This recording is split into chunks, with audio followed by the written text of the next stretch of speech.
Okay, my name is John Adams, and I'm at the 2019 GARROD Symposium in Inborn Errors of Metabolism, and I am the president of the Canadian PKU and Allied Disorders. PKU is one of those inborn errors of metabolism, and this is a poster which looks at what stricter price controls can do to patients getting or not getting access to new drugs, whether it's PKU or a lot of other rare disorders. And in this case, with a colleague, we looked at drugs that were approved in Canada for market access by the regulator, Health Canada, and were approved in New Zealand by its regulator over the past 16 years. Why New Zealand? Well, it has a reputation of having the strictest price controls of any developed country in the world. So what we have found over that period of time, and it's reflected here on this particular chart, all this white space are drugs that are available in Canada and are not available in New Zealand. And they are drugs, these are innovative medicines, drugs for pulmonary arterial hypertension, acromegaly, cystic fibrosis, epilepsy, seizures, lymphoma, leukemia, various enzyme deficiencies, short bowel syndrome, and enzyme deficiencies for urea cycle disorders, hemophilia, tyrosinemia, Gaucher's, cystinosis, spinal muscular atrophy, cardiovascular issues, Fabry, and the lysosomal acid lipase deficiency.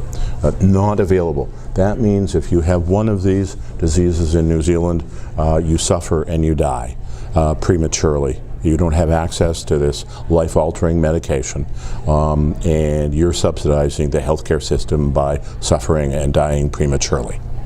Down here is a list of the drugs that were approved in both countries, Canada and New Zealand, over the same 16 years. But everywhere here, on these two columns on the right where it says yes, those are drugs that were approved but are no longer available. The approval has lapsed, or there's a supply problem and the manufacturer of the drug is not making it available. So more than a quarter of the drugs that were approved at some point by New Zealand are no longer available in New Zealand. That's such things as for Fabry, for MPS 1, and going down the list, I want to get cystic fibrosis drug, hemophilia drug, another hemophilia drug for Strauss syndrome, and for another drug for hemophilia, not available in New Zealand. Approved but no longer available. The conclusions are this, that the government of Canada is considering some changes to bring in stricter price controls on prescription drugs. That is likely to, very likely, to decrease the role of Canada as a place where a drug developer, when it's thinking of rolling out the drug across the globe, the whole globe, deciding where to go first, where to go second, where to go third, Canada's probably going to slip down that list substantially. And this is a problem of access to drugs is already difficult for Canadian doctors and Canadian patients, especially drugs for rare disorders. There are unmet health needs in Canada that are significant for those with rare disorders. There's 7,000 rare disorders, and 90% of them, more than 6,000 of them, they have no treatments that make a difference in the disease. Tight policies for drug cost containment can save money, but at the expense of patients who will suffer and will die prematurely.